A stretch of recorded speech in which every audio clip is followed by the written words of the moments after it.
በዚህ በዜናባው አንድ ታሪክ ልንገራችሁና አበቃለሁ። አንድ ሰው ኃጢአት ሰርቶ ንስሐ ሊገባ ወደ ካህን ይመጣል እና ይዞ የሰራው ኃጢአት ሰው መግደል። የገደለው ደግሞ አንድ ሰው አይደለም 7 ሰው ነው የገደለው። ስንት ሰው? 7 ሰው። ከዛ ይመጣና ለካህኑ 7 ሰው ገደልኩ ብሎ ይናዘዛል። እንግዲህ ካህናት እንደነገርኳችሁ ለሐኪም በሽታ ብርቁ እንዳልሆነ ለካህናትም ኃጢአት ብርቃቸው አይደል፣ ያውቁታል። ግን በአጋጣሚ ሆኖ ይህ ሰውዬ ሊናዘዝ የመጣው ገና ከተሾሙ ዓመት ያልሞላቸው ቄስ ጋር ወጣት ናቸው እና መጥቶ 7 ሰው ገድያለሁ ሲላቸው በስመ አብ ወወልድ ወመንፈስ ቅዱስ አሉ። ከዛ አደነጋገጣቸውን ሲያይ እኚህ ሰውዬማ ለፖሊስ አሳልፈው ይሰጡኛል ብሎ እሳቸውንም ገደላቸው። ስንት ሆኑ? አሁን ትንሽ ቀን አረፍ አለና ደግሞ መልሶ ቆጨው። አይ ንስሐማ መግባት አለብኝ ብሎ ሌላ ካህን ጋር ሄደ። አባቴ 7 ሰው ገደልኩ 7 ገደልኩ ብዬ ስናገር ሲደነግጡ እንዳያጋልጡኝ ብዬ እሳቸውንም ገደልኩ፣ በድምሩ ስንት ሰው ገድያለሁ አላቸው። እኚህ ካህን በጣም አረጋዊ ናቸው፣ ልምድ ያላቸው ናቸው። ውይ ይህች እኮ በጣም ቀላል ነች፣ ይሄን ያሳሰበ ኧረ አይዞህ አሉት።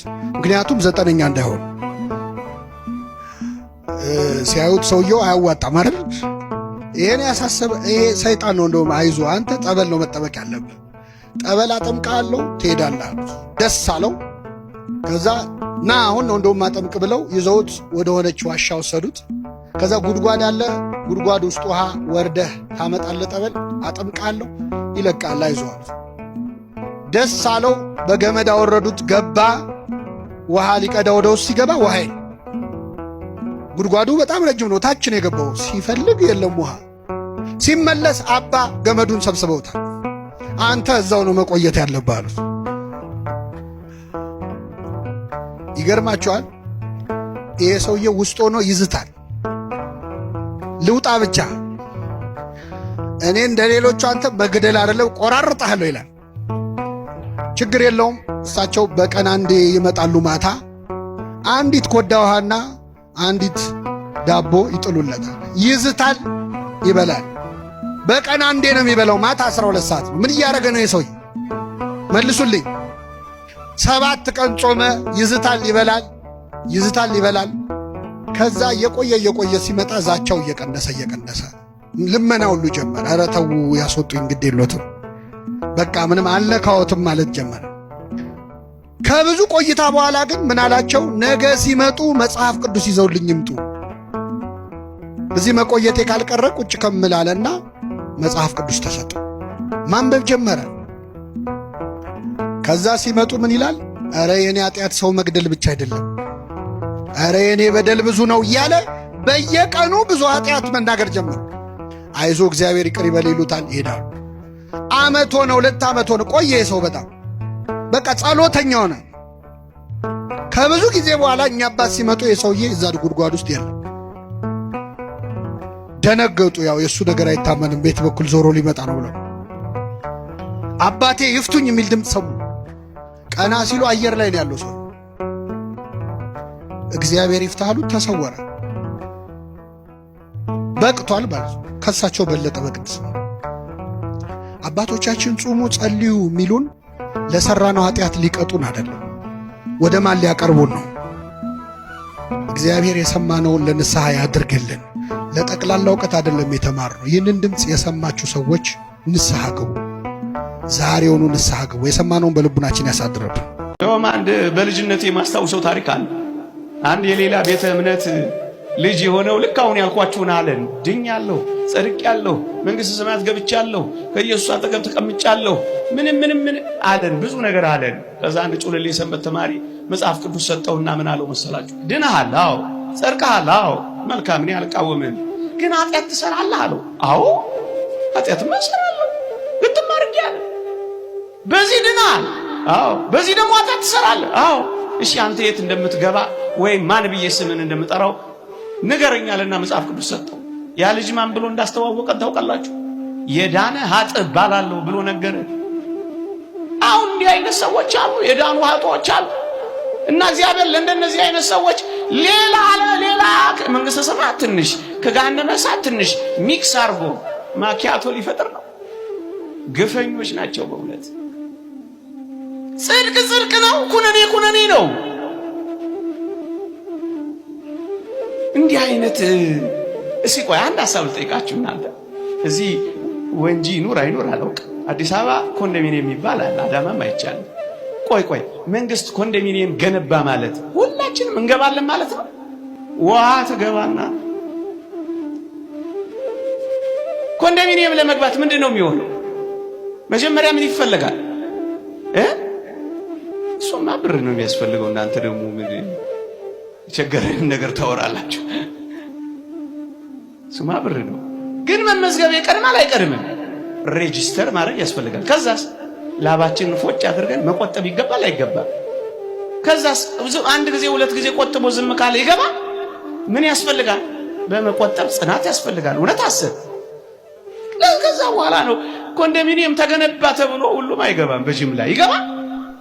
ያልኳችሁ እኮ ለዛ ነው። ገነት ተከፈተች ማለት ለሁላችን ተሰጠች ማለት አይደለም። መመዝገብ እንዳለብን እናምናለን። መቆጠብ እንዳለብን እንጠመቃለን፣ እንቆርባለን፣ እንጋደላለን።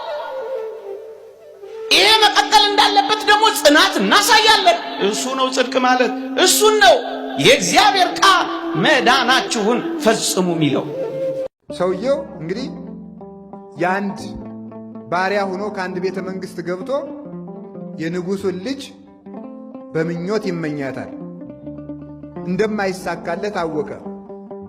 የንጉሥ ልጅ ልዕልት ናት። በቤተ መንግሥት ለባርነት ተቀጥሮ ያለ ሰው የንጉሥን ልጅ እንዲያገባ አይፈቀድለትም።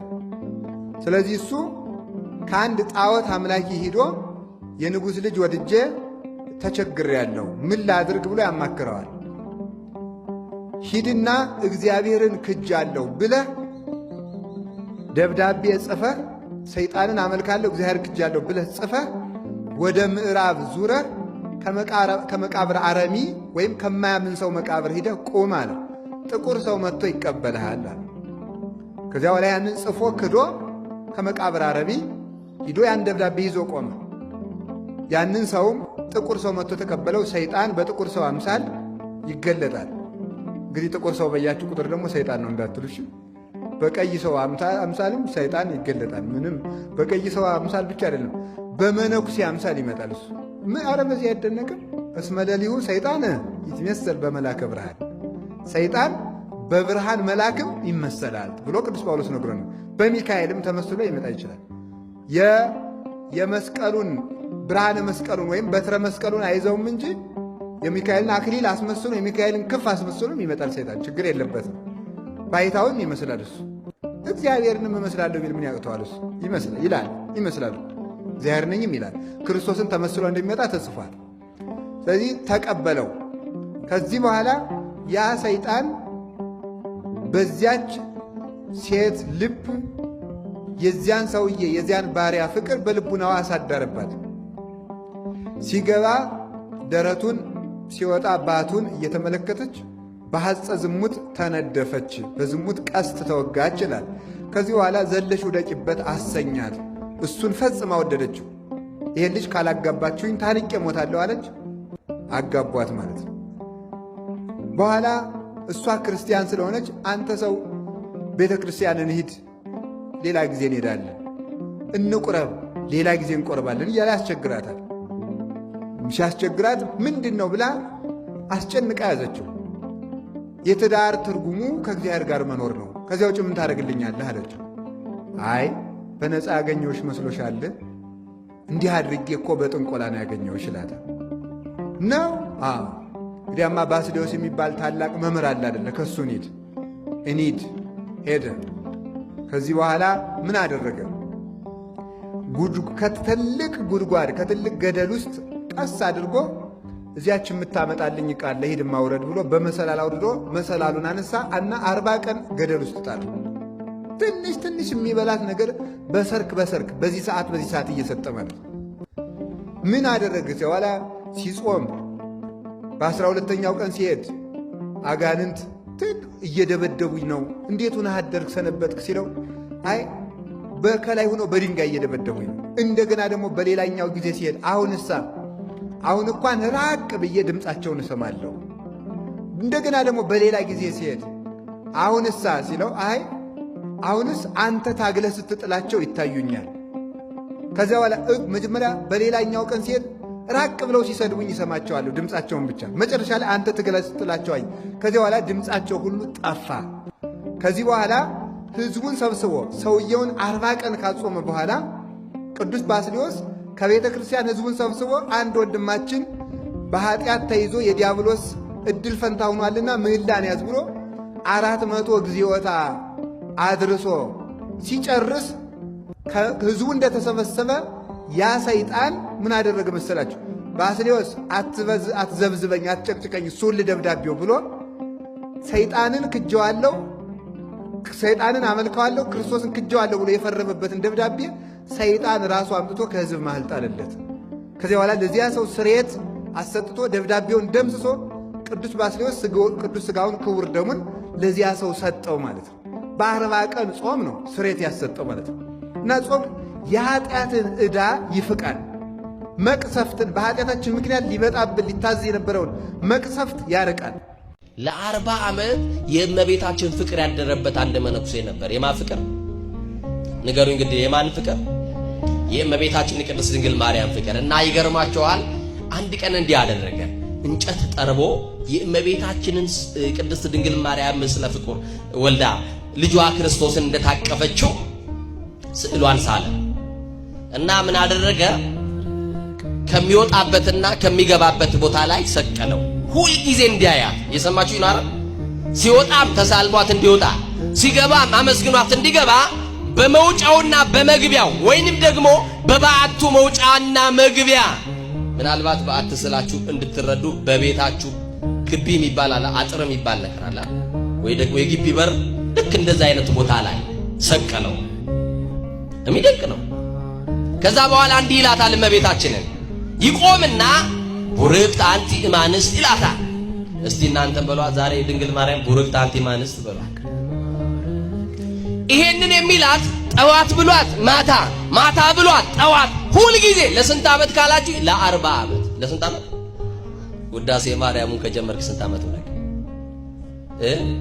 አንድ ሳምንት ይዘልቃል የኔና የናንተ ፍቅር፣ የኔና የናንተ ጸሎት ወር ይዘልቃል። ከሳምንት ይሻገራል። ሰኞ፣ ማክሰኞ፣ ሮብ እንደምንም ብለን ሐሙስ ላይ ይቋረጥ ይሆን? ወይንም ደግሞ ዊኬንድ ላይ አናቋርጠውም ይሆን? ወገኖቼ ለ40 ዓመት በእመቤታችን በቅድስት ድንግል ማርያም ስዕል ፊት ለፊት ምስጋና ቀረበ። ቡርክት አንቲ እማንስት ብቻ ነው የሚላት። ቡርክት አንቲ እማንስት ሲወጣም ሲገባም ቡርክት አንቲ እማንስት ይላታል። አንድ ቀን ግን ከ40 ዓመት በኋላ እንዲህ አለ እመቤታችን ጋር ቆመ። እመቤቴ አላት። ምን አላት? በሏት ግድ የለም። ምን ነው 40 ዓመት ሙሉ ቡርክት አንቲ እማንስት ስልሽ አንድ ቀን ድምፅሽን ማታሰሚኝ አላት። ምን አለ አንድ ቀን ብታነጋግሪኝ? እኔ እኮ አንቺን እናፍቅሻለሁ፣ ያንቺ ድምፅ ይናፍቀኛል፣ ያንቺ መልስን እጠብቃለሁ። ምን ነው እመቤቴ ዝም አልሽኝ አለ። አሁንም በስዕሏ ፊት ለፊት ጸሎታችሁ ወይ ደግሞ ረዝሞባችሁ የምትጠብቁት እንደው ጥበቃ ልመናችሁ ሰኞ ለመናችሁ ያኛው ሰኞ ካልተደረገ በሳምንቱ መልስ ካላገኛችሁ ትንበረከኩና እመቤቴ ምን ነው ተውሽኝ፣ እመቤቴ ምን ነው ረሳሽኝ፣ እመቤቴ ምን ነው ዝም አልሽኝ ትሏታላችሁ። እና ከስዕሏ አንድ ድምፅ ወጣ። ምን የሚል መሰላችሁ? እሷን እንዲህ ነው ያላት ቡርክት አንቲ እማንስት። እሷ ደግሞ ከስዕሏ ድምፅ አሰምታ እንዲህ አለችው፣ ቡሩክ አንተ እምደው አለችው። አንተም ከወንዶቹ መካከል የተባረክን አለችው። ከምኖቹ መካከል? ከምኖቹ መካከል? ለምን 40 ዓመት በስዕሌ ፊት ለፊት ጠዋትና ማታ ሳያቋርጥ ያመሰገነኝ ማንም ሰው የለም አለ። እየሰማችሁ ነው? ቢጀምሩት የሆነ ቀን ያቋርጣሉ። ጸሎቱን ቢይዙት የሆነ ጊዜ በምክንያት ይተውታል። አንተ ግን ለ40 ዓመት ሳታቋርጥ በእኔ ስዕል ፊት ቆማል። ዝም ብዬ እኮ አይደለም፣ እኔ አንተ ውስጥ ስላለው ነው። እመቤታችን ውስጣችን እኮ አለች። ታውቃላችሁ? ንገሩኝ እንጂ ታትማልናለች እኮ በልባችን። እውነት አሰት ንገሩኛ። የሆነ ነገር ሲመጣ እኮ እመቤቴን ነው የምንጠራት። ከኢትዮጵያውያን አንደበት የድንግል ማርያም ስም ጠፍቶ አያውቅም፣ ተሰውሮ አያውቅም። እንጠራታለን። ትደርስልናለች፣ እናለቅሳለን፣ እንባ ትጠርግልናለች። ሲጨንቀን የምንጣራባት ዘመድ እኮ ለኛ ዘመዳችን ድንግል ማርያም ናት። በመከራችን ጊዜ መናመልጥባት ማምለጫችን እኮ ናት ድንግል ማርያም እና ቡሩክ አንተ ምደው። ስለዚህ እመቤታችን ቅድስት ድንግል ማርያም ራሷን ናፍቃ ነበር ያልኳችሁ ለዚህ ነው። ስለዚህ የናፈቁት መሲህ ከእርሷ እንደሚገኝ በትንቢት መነጽርነት ጌታ እኛን መስሎ የተዋረደው ባህሪያችንን የተጎሳቆለው ሰውነታችንን አክብሮ ቀድሞ ዲያብሎስ በእባብ ገላ ተሰውሮ ይኖሩበት ከነበረበት ገነት እንዳስወጣቸው እግዚአብሔርን የሚያክል ጌታ ገነትን የሚያክል ርስት ቦታ እንዳሳጣቸው ጌታም ዘመኑ ሲደርስ ዲያብሎስ በእባብ ገላ ተሰውሮ ቢያስወጣቸው ቢያባረራቸው ሞት ቢያስፈርድባቸው በእመቤታችን በስጋዋ ተከልሎ መድኃኔ ዓለም ዓለምን እንደሚያድን ያውቁ ስለነበር ለንጉሠ ሰማይ ወምድር ዙፋን የምትሆነዋን ያችን ልዕልት ከፍጥረት የተመረጠችዋን ያችን ንግሥት ከኃጢአት የታቀበችዋን መንፈስ ቅዱስ አቀባም ከርሰማ ከእናቷ ማኅፀን ጀምሮ መንፈስ ቅዱስ ከኃጢአት ከለላት ከኃጢአት ሰወራት የተባለላት ድንግል ማርያምን ሊያዩዋት ይመኟት ነበሩ። የአዳም የውርስ ኃጢአት ያልነካት ጥንተ ተአብሶ የሌለባትን መርገመ አዳም ያልወደቀባትን ድንግል ማርያም ያችን ንጽሕት ዘር ሶሎሞን የመሰከረላትን አልብኪ ኖር ያላትን ሊያዩዋት ተመኙ፣ ናፈቋት። እንዴት አትናፈቅ? ማምላክ እኮ ናት ወገኖቼ። እንዴት አትናፈቅ? የመለኮት ማደሪያ እኮ ናት። ያ እሳት ያላቃጠላት እኮ ናት ድንግል ማርያም። እስቲ አስታውሱ። ምናልባት ሰዓታት ቆማችሁ የምታውቁ ሰዎች ካላችሁ አባ ጊዮርጊስ ዘጋስጫ በእመቤታችን ፍቅር ተቃጥሎ ይህንን ቤተ ክርስቲያን እየሰማችሁ ነው አይደለ? ቤተ ክርስቲያንን ያያት ይመለከታትና እግዚአብሔር ሲገልጥለት በሰማይ ያለውን በአርያም ያለውን ቤተ መቅደስ ይገልጥለትና በአርያም ያለውን ቤተ መቅደስ አንድ፣ በዚህች ያለች በምድር ያለችውን ቤተ መቅደስ ሁለት ይመለከትና አንድ ነገር ተናገረ። ወባቴ ለዛቴ ቤተ ክርስቲያን ሥርዓተ መላእክት አርያ ዘበሰማያት፣ ለዚህች ቤተ ክርስቲያን በአርያም ያለ ሥርዓተ መላእክት አላት አለ። እየሰማችሁ ነው አይደል?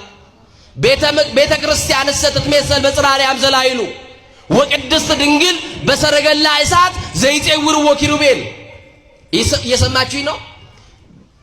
በሰማይ ያየሁት ቤተ መቅደስ አለ፣ ግን አለ በዚህኛውም ቤተ መቅደስ ያየሁት ነገር አለ፣ በሰማይ ያለው ቤተ መቅደስ ውስጥም የተመለከትኩት ነገር አለ ብሎ ሁለቱን ቤተ መቅደስ ለንጽጽር አበቃ።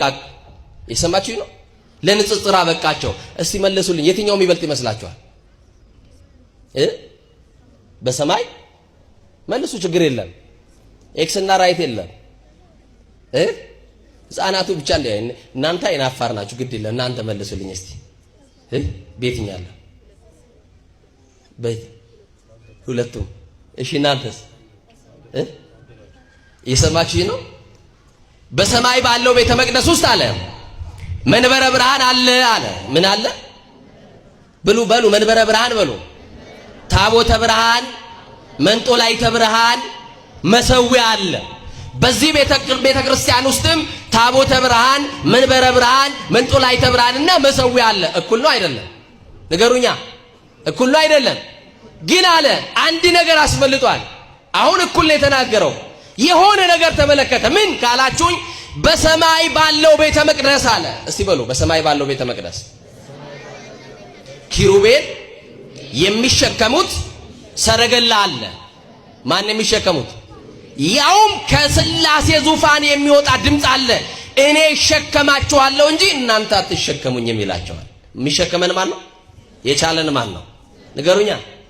ስለዚህ በሰማይ ባለው ቤተ መቅደስ ውስጥ ኪሩቤል የሚሸከሙት ሰረገላ አለ። ወደዚህኛው ቤተ መቅደስ ስመጣ ግን አለ እሳት ቃል ማህያዊ ክርስቶስን ሳትቃጠል በስጋዋ የተሸከመች የመለኮት ዙፋን የሆነች ድንግል ማርያም አለች። ስለዚህ ከሰማይ ካለችዋ ቤተ መቅደስ በምድር ያለችዋ ቤተ መቅደስ ትበልጣለች አለ። ምን ያክል ክብር ሰጣችኋት ይሆን ቅድስት ቤተ ክርስቲያን? ለአገልግሎታችን ምን ያክል ክብር ሰጠን ይሆን? ለምናገለግልበት መድረክና ቤተ መቅደስ ክብር ስንቶቻችን ክብር ሰጠን ይሆን? አየው አባ ጊዮርጊስ ዘጋስጫ ነው ያለው። እቺ ቤተ መቅደስ ትበልጣለች አለ። እየሰማችሁኝ ነው? በዛ ያለው ዙፋን ነው፣ ሰረገላ ነው። በዚህ ያለው ግን የኢየሱስ ክርስቶስ ራሱ የተሸከመችው ድንግል ማርያም አለችበት አለ። አያችሁ? ለዚህ ነው በታቦታችን ላይ በመንበሩ ላይ የምትቀመጠው የማስዕል ነው። ይሄን ንገሩኝ እንጂ ለምሳሌ ቤተ መቅደስ በተክለ ሃይማኖት ስም የተሰየመው፣ ቤተ ክርስቲያኑ ግን የክርስቶስ ነው። ንገሩኝ የማን ነው? አካለ ክርስቶስ ናት ቤተ ክርስቲያን። እየሰማችሁኝ ነው?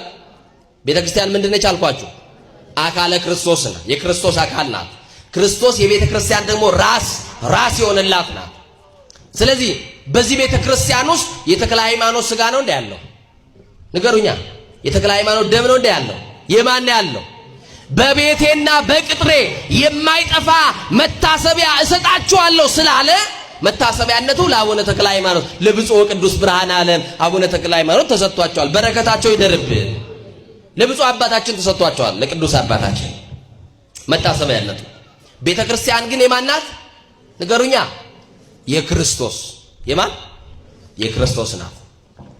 ስለዚህ በአቡነ ተክለ ሃይማኖት ቤተ መቅደስ ውስጥ በመንበሩ ላይ የሚቀመጠው የአቡነ ተክለ ሃይማኖት ስዕላቸው ሳይሆን የማን ነው? የእመቤታችን የቅድስት ድንግል ማርያም ነው። ስለዚህ በዳግማዊት ሔዋን በእመቤታችን ማኅፀን ውስጥ ሥጋን ነስቶ በተዋሕዶ ተወልዶ እንደሚያድናቸው መድኃኒት እንደሚሆናቸው ስላዩ በናፍቆት ኢቲኬ መድኃኒትን ታሰስወ ወደዋ ነቢያት ሊያዩዋት ናፍቀዋት ነበረ ብለው ተናገረ። የሉቃስ ወንጌል ምዕራፍ 10 ቁጥር 24 ላይ ስትመለከቱ እንዲህ ይላል፣ እናንተ ዛሬ የምታዩትን ብዙ ነቢያት ሊያዩ ወደዱ፣ አላዩም። ብዙ ነቢያት ሊሰሙ ወደዱ፣ አልሰሙም። የእናንተ ያዩ አይኖቻችሁና የሰሙ ጆሮቻችሁ ግን የተመሰገኑ ናቸዋል። ነቢያት ሊያዩ ነበረ ግን አላዩም አለ። ምንድነው ያዩት ካላችሁ ልደቱን ሊያዩ ነበረ። ንገሩኝ እንጂ ጌታ ተወለደ ሲባል ግን ከድንግል ማርያም ማለት ማይፈልጉ ሰዎች አሉ። ክርስቶስ ተወልዷል ብለው በልደት ቀን ይሰማችሁ ነው። ልደተ ክርስቶስን በመናስብበት ዕለት ጌታ ተወለደ የሚሉ ክርስቶሳውያን ነን የሚሉ ሰዎች ሲናገሩ ትሰማላችሁ። ግን ስለ ድንግል ማርያም ስለወለደችው ሐሊ በድንግልና ስላጠባችው አምላክን በድንግልና ወልዳ በድንግልና ስለወለደችው ስለዛች ልዕልት ስለዛች ንግሥት ሊያወሩ አይፈልጉም። የሰማችኝ ነው አይደል? እቺን ንግሥት ግን ያከበራት ጌታ ነው፣ የመረጣት ራሱ ነው።